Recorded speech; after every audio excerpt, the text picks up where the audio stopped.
নমস্কার, আদাব। Crime petrol দস্তাকে আপনাদের সকল দর্শকদের আরো একবার স্বাগত।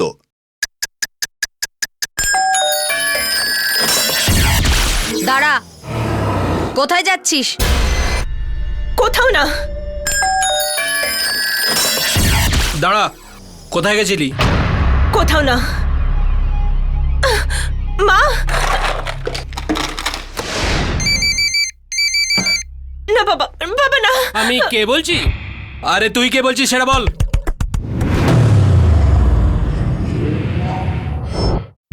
প্রাপ্তবয়স্ক সন্তানদের স্বাধীনতা আর প্রাইভেসি নিয়ে সব বাড়িতেই মহাভারত হয়। মা বাবা স্বাভাবিকভাবেই সন্তানদের ভালো চায়। তারা চায় যে বাচ্চারা কোনোভাবে যেন ভুল কাজ না করে, কিন্তু সন্তানদের রাগ আর জেদ যেন ভুলের জন্য রেড কার্পেট বিছিয়ে দেয়। বাড়ির চৌকাঠ উঁচু করে দিলেও যৌবনের জোশ তো কমে যায় না, বরং কিছু সময় অন্যায় এত জোরে দরজা ধাক্কায় যে বাড়ির দরজা চূর্ণ বিচূর্ণ হয়ে যায়। জুন 2010, গোরক্ষপুর, উত্তরপ্রদেশ।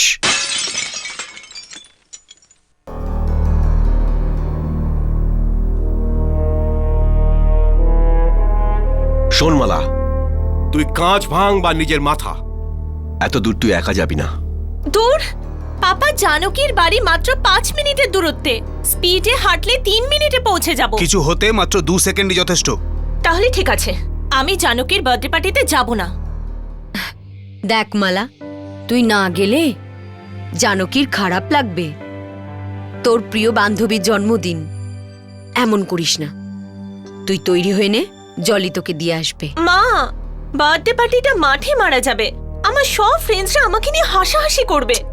আরে বাবা, আমি তোকে ভেতর অবধি থরি না ছাড়তে যাচ্ছি, গেটের কাছে পৌঁছে দিয়ে চলে আসবো, ঠিক আছে?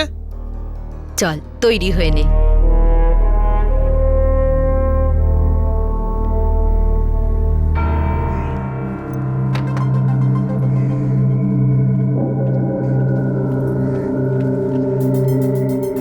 এর থেকে আর টাইট কিছু পেলি না তুই? মা বলেছে ঠিক আছে। ওড়না ঠিক কর।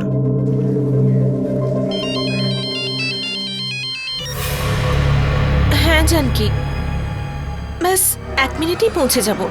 হ্যাঁ বলে দেব। ওকে, বাই। খাবার পর জানকী আর আমি শপিং করতে যাব। আঙ্কেল আমাকে ড্রপ করে দেবে। তোমার পিক আপ করতে আসার দরকার নেই। নে ধর, বস।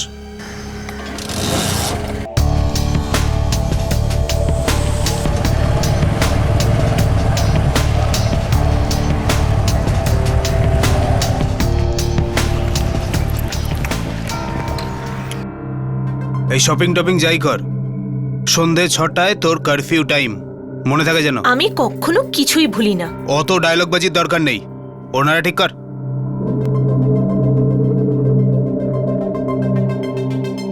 এবার ঠিক আছে? ঠিক আছে, এখন যাও না। আগে তুই ভেতরে যা।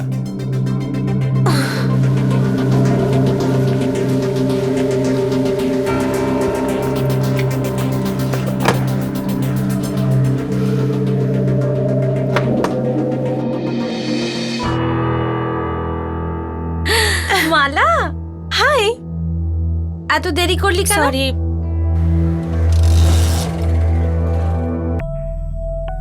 ভাই বোনের মধ্যে কি এমন ভোলা আর ভোলানোর কথা হচ্ছিল? গোরক্ষপুরের এই দুবে পরিবার নিজেদের মেয়ে মালার সাথে এত কঠোর আর আস্থাহীন আচরণ কেন করছিল? বান্ধবী জানকীর জন্মদিনের পার্টির পর জানকীর বাবার মালাকে 6টার আগে বাড়ি পৌঁছানোর কথা ছিল, যেটা ছিল মালার কারফিউ টাইম। 6টা বেজে গেল, 6:30 বেজে গেল, কিন্তু মালা বাড়ি ফিরল না, আর ওর ফোনটাও সুইচড অফ আসছিল।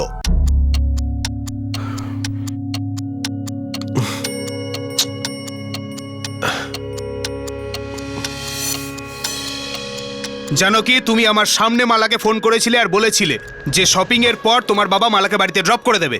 না দাদা, আমি তো এমন কোনো কল করিনি। পাপা তো 6 দিন ধরে কাঠমান্ডুতে আছে। তাহলে শপিং করতে কে গেছিল? শুধু আমি আর মালা। ও ওখান থেকে 5টার সময় বাড়ি যাবে বলে বেরিয়ে গেছিল, আর আমিও আমার বাড়ি ফিরে এলাম। সব ঠিক আছে তো? না, কিছুই ঠিক নেই। কি হয়েছে জলি? জানকীর বাবা গত 1 সপ্তাহ ধরে গোরক্ষপুরেই নেই। উনি কাঠমান্ডু গেছেন। মালা শপিং এর পর একাই বাড়ি ফিরছিল। হে রাম, এই মেয়েটা। বাবা, তুমি তাড়াতাড়ি করো, পুলিশ স্টেশনে যাব। হ্যাঁ বাবা। চলো। মালা দুবে আমার মেয়ে। কবে থেকে নিখোঁজ? আজ সন্ধ্যে 6টা থেকে। মালার বাবা আর ভাই পুলিশ স্টেশনে গিয়ে মালার মিসিং রিপোর্ট লেখালো।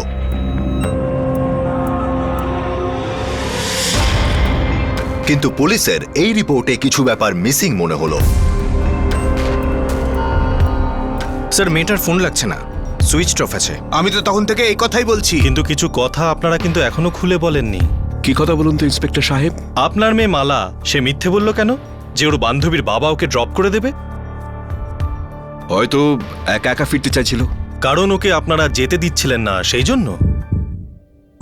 সকাল 11টায় নিজেদেরই পাড়ায় আপনি ওর বান্ধবীর বাড়িতে ওকে ছাড়তে গেলেন, মাত্র 5 মিনিটের দূরত্বে। কেন? দাদা বোনকে কোথাও নিয়েও যেতে পারবে না। আরে কি সমস্ত ফালতু প্রশ্ন করছেন আপনি? আমার বোন হারিয়ে গেছে, ওকে খুঁজুন প্লিজ। এটা এমার্জেন্সি। আপনি যত দেরি করবেন ততই রিস্ক বাড়বে। দেখো জলে ডুবে, অপারেশন যতই ক্রিটিক্যাল হোক, ব্লাড গ্রুপ না জেনে পেশেন্টকে রক্ত দেওয়া যায় না, সেটাতে রিস্কও থাকতে পারে। আপনারা যা লুকোচ্ছেন তাড়াতাড়ি বলে দিন, না হলে সোজা নিজেদের বাড়ি যান, মেয়ে সাবালিকা নিজেই ফিরে আসবে। একটা ছেলে আছে। ওর নাম আর ঠিকানা? লালন, লালন যাদব। আমাদের পাড়াতেই থাকে। বিরক্ত করে নাকি প্রেম করে? আমাদের বাড়িতে কোনো প্রেম টেম হয় না, বুঝেছেন আপনি? ও আমাদের মেয়েকে ফুসলাচ্ছিল। মুম্বাই, আর কোথাও না। এটা আমাদের জন্যই। কারো ভয় নেই, কারো বাবার জমিদারি নেই, আর এত মজার জায়গা না, তুমিও প্রেমে পড়ে যাবে। আমার মনে হয় না আমি বাস্তবে এই সিটিটাকে দেখতে পাবো। তুমি আর তোমার এই নেগেটিভ থিঙ্কিং পুরো মুডটাকেই নষ্ট করে দাও। তুমি আমার থিঙ্কিং এর ব্যাপারে কিচ্ছু জানো না। আমি না অনেক দূর অব্দি চিন্তা করি। আর জানো আমাকে কতটা সাহস রাখতে হয়? তোমাদের ছেলেদের শুধু আনন্দ আছে, আমাদের মেয়েদের 10টা ব্যাপার ভাবতে হয় জানো। যেমন? যেমন বাড়ির লোক।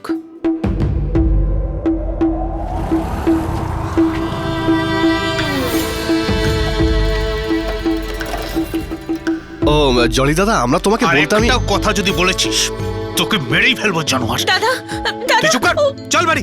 দাদা শোনো তো। চলো আমাকে। দাঁড়াও, শান্ত হ। আগে আমাকে সবকিছু জানতে দে। জিজ্ঞেস করো ওকে। আরে বল মা, তোকে কি কি খাইয়ে টাইয়ে দিল? আরে বল না মালা, কবে থেকে সব চলছে? সারা জীবন চলবে। যত মারতে পারো মারো, যা খুশি করো, সারা জীবন চলবে। কিছু গন্ডগোল করিসনি তো তুই? আমি লালনকে ভালোবাসি, এর বেশি আমি আর কিচ্ছু বলবো না। এবার তো যা কিছু বলার লালনের বাপই বলবে। কি করেছিস বল? দুবে আর যাদব পরিবারের মধ্যে প্রচুর তর্ক বিতর্ক হলো। মারামারি হতে হলো না, সমস্ত ধরনের দোষারোপ করা হলো, এমনকি হুমকিও দেওয়া হলো। যা তার সামর্থ্যের গণ্ডি পার করলে খুব খারাপ হবে, বলে দিলাম তোকে। আবে চুপ, চেঁচাইস না। এই কথা নিজের মেয়েকে গিয়ে বোঝা আগে। ওর চিন্তা ছাড়ুন, এর চিন্তা করুন। মরবে এই শালা। ওকে কি হাতের মোয়া মনে করেছিস নাকি মশামাছি মনে করেছিস যে তুই ফু দিবি আর ও উড়ে যাবে? এই যাদব, তোর চাকরকে বলে দে মাঝখানে যেন কথা না বলে। চুপ কর। আঙ্কেল, জলি দাদা, পৃথিবী এদিক থেকে ওদিক হয়ে গেলেও আমার আর মালার যে ভালোবাসা, ওকে কেউ আটকাতে পারবে না।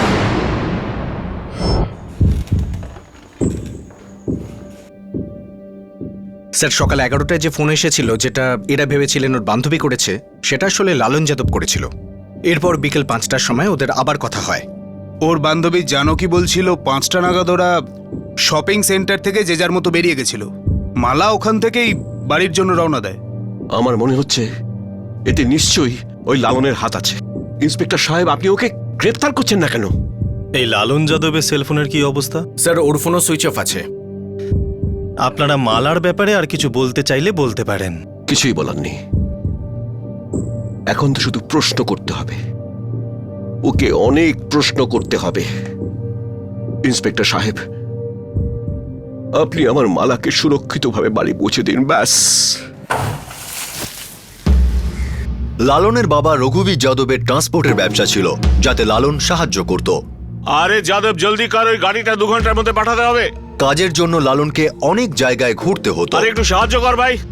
হ্যালো। ব্যবসা ভালোই চলছিল, লালনের হাত কখনোই খালি থাকতো না।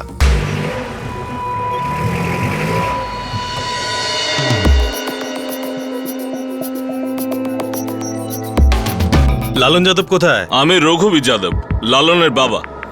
কি ব্যাপার ইন্সপেক্টর? লালনকে ডাকুন। ও তো বাড়ি নেই স্যার। কোথায় গেছে? সোনভদ্রাক, ওখানে একটা ডেলিভারি ছিল। ওর আমার একজন অ্যাসিস্ট্যান্ট অজিত, দুজন একসঙ্গে গেছে স্যার। কবে গেছে? কখন ফিরবে? এই পরশু গেছে, কালকের মধ্যে ফিরে আসবে। কথা হয় আপনাদের? হ্যাঁ, কথাবার্তা হয়। আর ওই 2-3 ঘন্টা ছাড়া ফোন আসে যায়। লাস্ট কখন কথা হয়েছিল? এই একটু আগে। কিন্তু ব্যাপার কি ইন্সপেক্টর? নিনোকে ফোন করুন।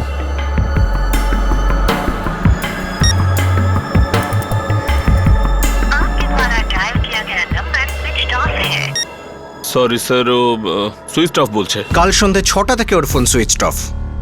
একটু আগে আপনি আপনার ছেলের সাথে কথা বলেছিলেন? হ্যাঁ স্যার, বিকেলেই কথা হয়েছে। আসলে সময়টা ঠিক খেয়াল ছিল না। ভুল। খেয়াল আপনি আপনার ছেলের রাখেননি, তাই ওর খারাপ টাইম এসে গেছে। আর হয়তো আপনারও। দেখুন, আপনারা কিছু বলছেন না কেন? আর এই লালনের ব্যাপারে এত জিজ্ঞাসাবাদ করছেন কেন? আমার ছেলে ঠিক আছে তো? দেখুন, সেটা তো আমরাও জানি না, কিন্তু যখন ওকে পাবো না, আমরা যা জানতে চাই সব বলে দেবে। লালন কোন মালে ডেলিভারি করতে সোনভদ্র গেছে? বালির। অ্যাড্রেস আর ট্রাকের নাম্বারটা দিন। 1 মিনিট স্যার।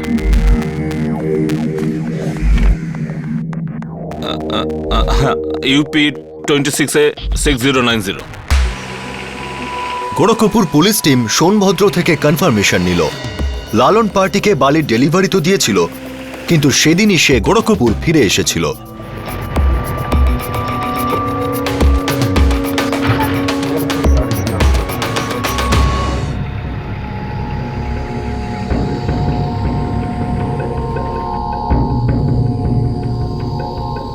শ্রীবাস্তব স্যার, এটা সেই ট্রাক, ইউপি 26A 6090। লালনের বাবা এই নাম্বারটাই তো বলেছিল। হ্যাঁ স্যার। এটা লালনের ট্রাক।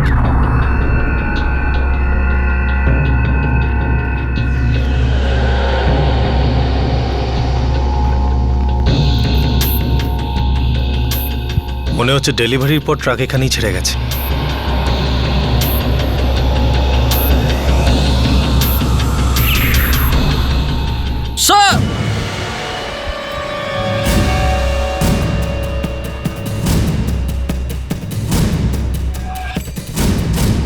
স্যার, খুব বাজেভাবে মেরেছে। লাশের মাথা বিশ্রীভাবে থেতলে দেওয়া হয়েছিল, তাই তাকে শনাক্ত করা অসম্ভব মনে হচ্ছিল। কিন্তু লাশের পাশে পাওয়া জিনিসগুলি থেকে তাকে শনাক্ত করা সম্ভব হলো। স্যার, মালা লক্ষণ দুবে, গোরক্ষপুর।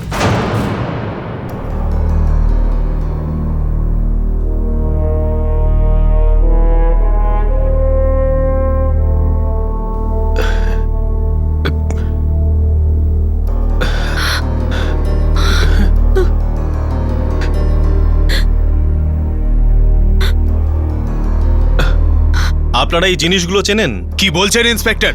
এগুলো আপনিও চেনেন? আমার বোন কোথায়? কি হয়েছে ওর সাথে? আপনাদের বডি আইডেন্টিফাই করতে হবে। না, মালা!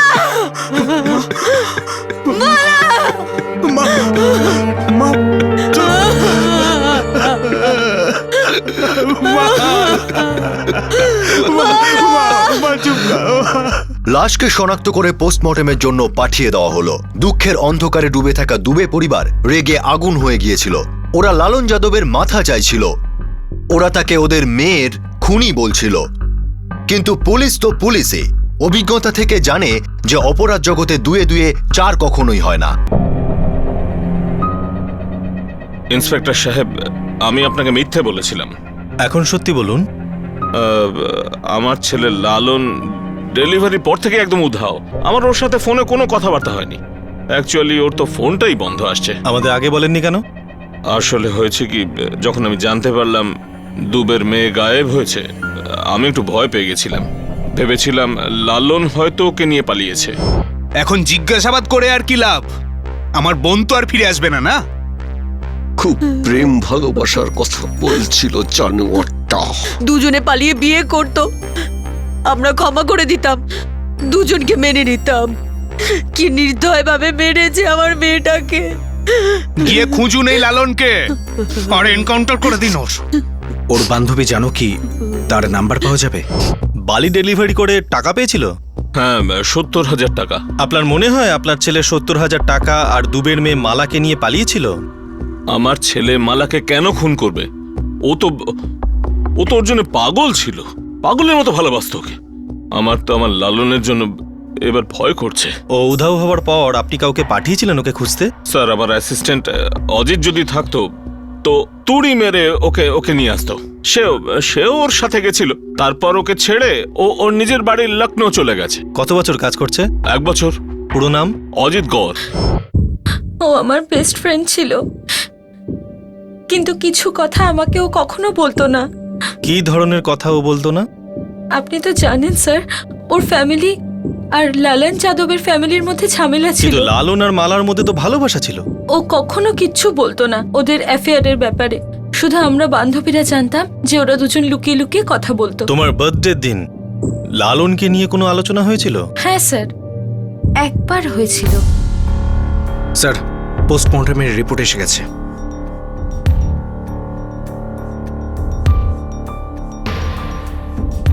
তুমি বলছিলে লালনের কথা উঠেছিল, কখন উঠেছিল? যখন আমরা শপিং এ গিয়েছিলাম, মালা সেদিন অনেক কাপড় কিনছিল। এটা দেখ, দারুণ কালার না? খুব ভালো লাগছে। দাদা, এটা প্যাক করে দিন। এটা তো আমি নিচ্ছি। আর ওটা দেখান তো। মালা, তুই পাগল হয়ে গেছিস? হয়ে যায়নি, আগে থেকেই ছিলাম। তুই জানতিস না বুঝি? আরে, এতগুলো কাপড়ের কত বেশি বিল হবে। ডার্লিং, একটা বড়লোক বয়ফ্রেন্ড থাকার কিছু লাভ আছে। আর লালনের কাছে টাকা হাতের ময়লা, বুঝেছিস? এতগুলো কাপড় বাড়িতে এক্সপ্লেন কি করে করবি? এবার আমি নিজের বাড়ি বানাবো, সেখানে না সবকিছু নতুন হবে, সবকিছু। হ্যাঁ চলি দাদা, ব্যাস শপিং হয়ে গেছে, 20 মিনিটে পৌঁছে যাব।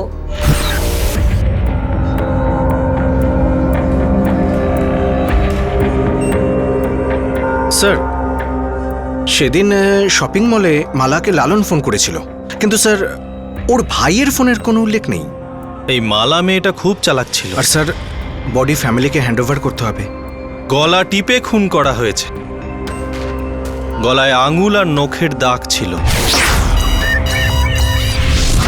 গলায় ওড়নারও ফাঁস ছিল। স্যার, এই লালনকে আমার সাইকো মনে হচ্ছে। আমার মনে হয় না এই কেসের পেছনে লালনের হাত আছে। স্যার, যদি লালনের হাত না থাকে তাহলে কে হতে পারে? লালনের বাবার অ্যাসিস্ট্যান্ট অজিত কর। ওর ঠিকুজি গোষ্ঠী বার করো। বুকে পাথর চেপে লক্ষণ দুবে তার একমাত্র যুবতী মেয়ের শেষকৃত্য সম্পন্ন করলেন। এই পরিবারের কাছে মালার মৃত্যু শোক সহ্য করা সম্ভব ছিল না।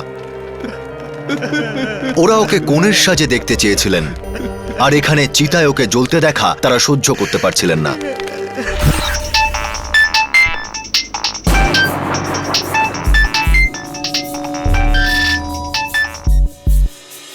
হ্যালো, কে? অজিত, আমি গোরক্ষপুর পুলিশ স্টেশন থেকে সাব ইন্সপেক্টর শ্রীবাস্তব বলছি। নমস্কার সাহেব। কি হয়েছে সাহেব? তোমার সাথে কিছু কথা ছিল। কোথায় তুমি? থানা আসতে পারবে? না স্যার, আমি আজ একটা কাজে লখনৌ এসেছি স্যার, কিন্তু কাল আমি গোরক্ষপুরে এসে সোজা থানায় চলে যাব স্যার। আচ্ছা, কি হয়েছে স্যার? আসলে ব্যাপারটা খুব আর্জেন্ট, কাল পর্যন্ত ওয়েট করতে পারবো না, আজই কথা বলতে হবে। কি? ধরে নাকি? চল স্যার, কি হয়েছে স্যার? অজিতের মোবাইল নাম্বার আর ইনস্ট্রুমেন্ট ট্র্যাকিং করে পুলিশ জানতে পারে যে সে লখনৌতে নয়, বরং গোরক্ষপুরেই ছিল। পুলিশ এই খবরটাও জানতে পারে যে অজিতের এর আগেও ক্রিমিনাল রেকর্ড ছিল। 3rd ডিগ্রি দেবার পর অজিত মুখ খুলল, আর এই কেসের সত্য সামনে এলো।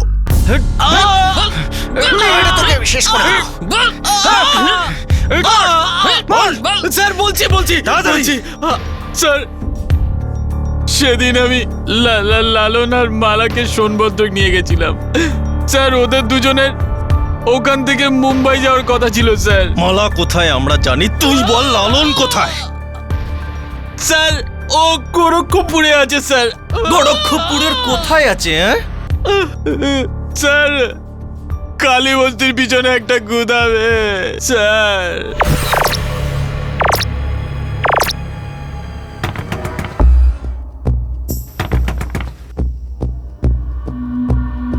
কে? আমি অজিত। আসছি।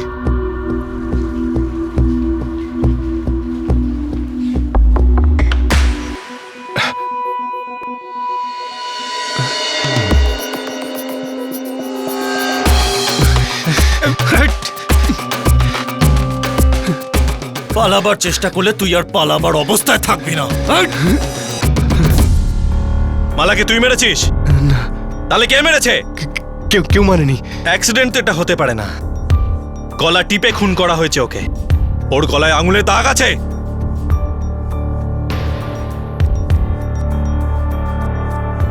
শ্রীবাস্তব, স্যার।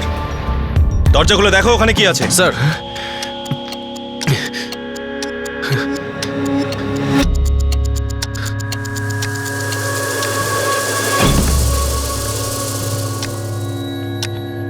স্যার, দরজা ভিতর থেকে বন্ধ। কে আছে ভেতরে? লালন, ভেতরে কে আছে?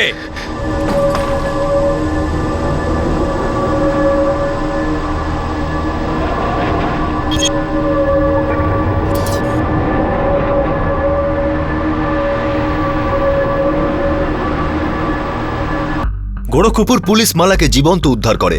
তাহলে ওই লাশটা কার ছিল যার অন্তিম সংস্কার মালার পরিবার করেছিল? মালার কাপড় ওই লাশটায় কিভাবে গেল? ওই লাশের পিছনে কি রহস্য ছিল? যখন স্বীকারোক্তি এলো সবাই অবাক হয়ে গেল। আমাদের ভালোবাসাকে এই তিনজনের কেউ সাপোর্ট করেনি। তাই আমরা একে অপরকে সাপোর্ট দিলাম। 3 মাস আগে আমরা বিয়ে করি।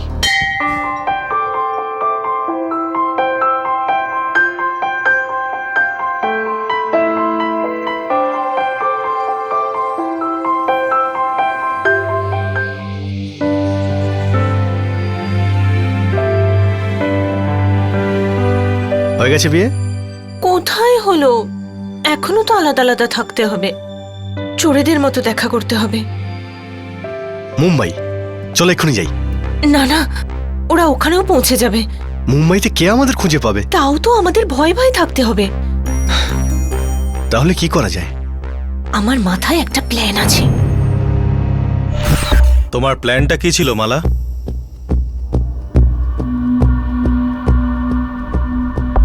ওই প্ল্যানটা আমি অজিতকে বলেছিলাম। প্ল্যানটা কি ছিল? হয়ে তো যাবে, কিন্তু টাকা লাগবে। কত? 25-30। 35। ঠিক আছে, 40 দেব। কাজ হওয়া চাই। মালা জানে সব। ওরই প্ল্যান এটা। এই রে, সাবধানে থেকো বাবু, খুব শিয়ানা মহিলা। তোর তাতে কি রে? নিজের চরকে তেল দে। এনে 10,000 অ্যাডভান্স।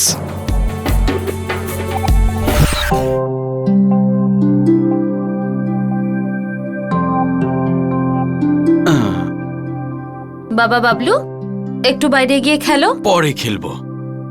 শাবাশ। দাদা, এটা কোনো উল্টোপাল্টা কাজ না তো? আরে তুই আমাকে যা তা মনে করিস নাকি বলতো? দাদা গোরক্ষপুরের খুব বড় শেঠ। আরে ওনার একটা ছোট মেয়ে আছে, তার দেখাশোনা করতে হবে তোকে। ওনার স্ত্রী অসুস্থই থাকে, আর উনি তো এটাও বলেছেন যে ওনার যদি তোর কাজ পছন্দ হয়ে যায় না, তাহলে তোর বাবলুর সব দায়িত্ব উনি নেবেন। সত্যি? তা নয় তো কি। আরে এর থেকে ভালো সুযোগ তুই আর পাবি না। আর তুই তো জানিস যে এক যুবতী বিধবাকে সারা পৃথিবী ছিঁড়ে খাওয়ার জন্য তৈরিই থাকে। ব্যাস, তুই আর ভাবিস না, তুই তৈরি হয়ে থাক।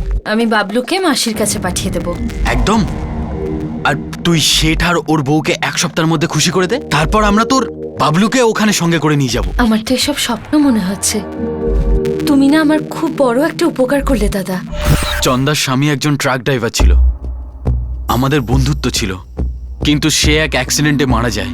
ও মারা যাবার পর চন্দা আর ওর ছেলে বাবলুকে কেউ পাত্তাও দিত না। ও যদি হঠাৎ করে উধাও হয়েও যেত, তাহলে কারোর কিচ্ছু এসে যেত না। হাইট আর বডি একদম মালার সাথে ম্যাচ করত। আমরা 15 তারিখের প্ল্যান করলাম, আমাকে ডেলিভারি দিতে সোনভদ্র যাওয়ার ছিল। সেদিনই মালার বান্ধবীর জন্মদিনও ছিল। কিন্তু বাবা আর দাদা আমাকে কোথাও একা যেতে দিত না, তাই আমি একটা প্ল্যান বানালাম। হ্যালো, হ্যাঁ, বাড়ি থেকে বেরিয়েছো? ব্যাস 1 মিনিটে পৌঁছচ্ছি। ওকে। খাবার পর জানকী আর আমি শপিং করতে যাচ্ছি। আঙ্কেল ওখান থেকেই ড্রপ করে দেবেন, তোমার পিক আপ করতে আসার দরকার নেই। হ্যাঁ জলি দাদা, ব্যাস শপিং হয়ে গেছে। হ্যাঁ ঠিক আছে, শোনো, আমি ট্রাক নিয়ে হাইওয়ের প্রথম ধাবায় থাকবো, ঠিক আছে? তুমি ওখানে চলে এসো। হ্যাঁ দাদা, চল। কিছুদিন আগেই লালন আমাকে টাকা দিয়েছিল শপিং করার জন্য। আমি মুম্বাইতে একটা নতুন জীবন শুরু করার জন্য অনেক নতুন কাপড় কিনে নিয়েছিলাম, আর আমার বেস্ট ফ্রেন্ডকেও শেষবারের জন্য বিদায় জানালাম। আমি চন্দাকে আগেই আমার বাড়িতে এনে রেখেছিলাম, তারপর ওকে নিয়ে আমি হাইওয়েতে পৌঁছই। আমরা এখানে কেন দাঁড়িয়ে দাদা? ওই আমার একজন বন্ধু আর তার স্ত্রী আসছে, ওরা সোনভদ্র যাচ্ছে, তাই আমরাও ওদের সঙ্গে যাব। কিন্তু শেঠের সাথে তো আমরা গোরখপুরে দেখা করব। হ্যাঁ, আজ উনি সোনভদ্র গেছেন, তাই উনি ওখানেই ডেকেছেন। ভালো কথা। শেঠ শুধু আমাকে কাজটা দিয়ে দিন, মন দিয়ে কাজ করব। তারপর তুমি বাবলুকে আমার কাছে নিয়ে এসো। হ্যাঁ একদম। নে, গাড়িও এসে গেছে।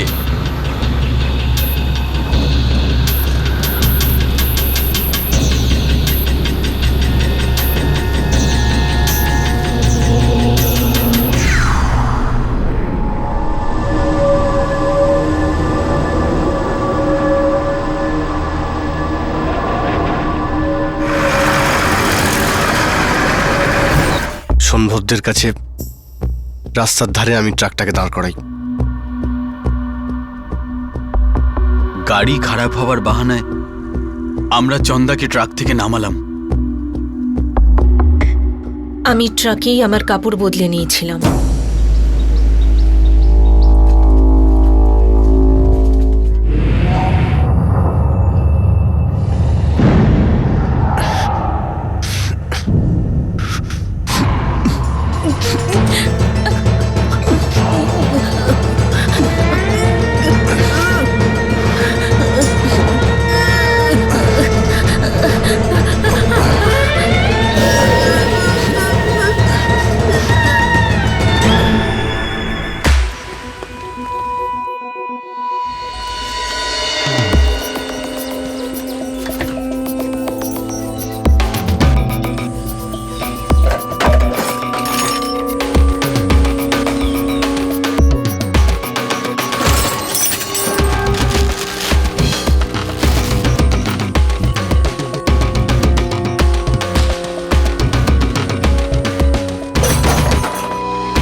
সমাজ মানে এই 3 জন। এনারা ভেবেছিলেন আমি মরে গেছি, আমি স্বাধীন হয়ে যেতাম, মুম্বাইতে লালনের সাথে আমার সংসার করতাম, শান্তিতে থাকতাম। ইন্সপেক্টর সাহেব, আমার তো ধারণা ছিল না যে আমার মেয়ে এত মারাত্মক হতে পারে, এমন এমন ভয়ানক ভয়ানক প্ল্যান বানাতে পারে। নিশ্চয়ই আমার মেয়েকে ফাঁসানো হচ্ছে। না না না, ফাঁসানো হচ্ছে না, তুমি ফাঁসিয়েছিলে পাপা, আর মা তুমিও, আর দাদা তুমিও। আমি যেন একটা খাঁচার কোনো পাখি। ভালোবেসেছিলাম আমি, মুখে চুনকালি মেখে আসিনি, কিন্তু আমার সাথে এমন ব্যবহার করলো যেন আমি না জানি কি পাপ করেছি। কিন্তু তোরা বিয়ে করেছিলি, সেটা বলতে পারতিস, আমরা ক্ষমা করে দিতাম। উচ্ছনে গেছে তোমার ক্ষমা, তোমাদের ক্ষমা আমার চাই না, বুঝেছো? আমি তোমাদেরকে কখনো ক্ষমা করব না, যতদিন বাঁচবো ততদিন ক্ষমা করব না। আর এই সর্বনাশের জন্য যতটা আমি দায়ী, ততটা তোমরাও। আমি তোমাদের 3 জনের মুখ দেখতে চাই না, বুঝেছো তোমরা? ইন্সপেক্টর ওদের বলুন এখান থেকে চলে যেতে এখান থেকে।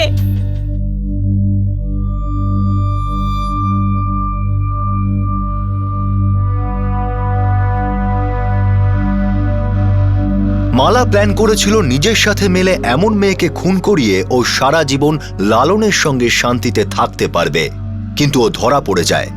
মালা, লালন আর অজিত তিনজনের উপরেই খুনের মামলা শুরু হতে চলেছে। আর ওদিকে একটা অবুঝ শিশু, যা সারা জীবন অনাথ হয়ে থাকার শাস্তি হয়ে গেছে। মা কখন আসবে? এই নাও তোমার টার্ন, তুমি খেলো।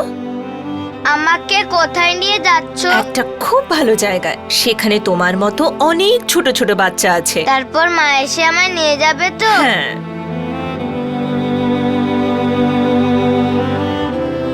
মালা আর লালন নিজেদের প্রেম কাহিনী অনেক রক্ত দিয়ে লিখেছিল। নিজেদের ছোট সংসার গড়তে গিয়ে একটা বাচ্চাকে অনাথ করে দিল, একজন মহিলাকে নির্দয় আর নিষ্ঠুরভাবে হত্যা করল। যদি মালার বাবা মা ওর ভালোবাসা আর জেদের সংকেতটা একবার বুঝতেন, অন্যায় করার আগেই ওনারা ওকে কয়েদে ভরে আসামি বানিয়ে দিয়েছিলেন। ওর স্বাধীনতা আর অহংবোধকে পিষে দিলেন, ফলে অপরাধ হওয়ারই ছিল। আবার দেখা হবে, নিজের খেয়াল রাখবেন, সুরক্ষিত থাকবেন। জয় হিন্দ।